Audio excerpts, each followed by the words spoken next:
हजरत उमर रजी अल्लाह तआला अन्हो का बेमिसाल इंसाफ। एक दफा का जिक्र है, हजरत उमर फारूक रजी अल्लाह तआला अन्हो खिलाफत के दौर में मदीना में काजी को मुकर्रर कर चुके थे।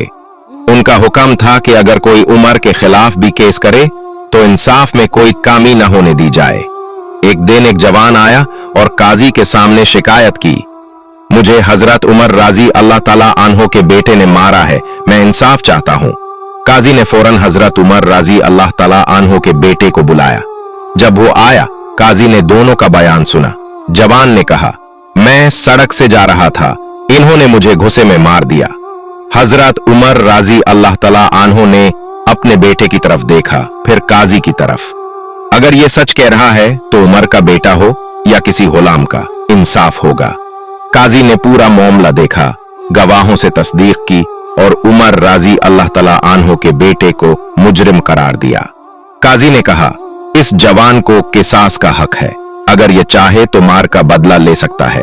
सब लोग हैरान थे, खलीफा का बेटा किसास में मारा जा सकता था, लेकिन हजरत उमर रजी अल्लाह तआला अन्हो ने सर झुकाकर कहा, यह इस्लाम का इंसाफ है, उमर का बेटा हो या गुलाम, सब बराबर हैं।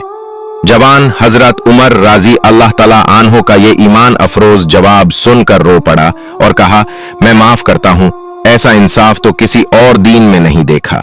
सबक, आदल वो ताकत है जो दुश्मन को भी दोस्त बना देती है। हजरत उमर रजी अल्लाह तआला अन्हो का इंसाफ सिर्फ लफ्जों का नहीं, अमल का सबूत था। अगर वीडियो अच्छी लगी तो वीडियो को लाइक और चैनल को सब्सक्राइब कर दे। शुक्रिया।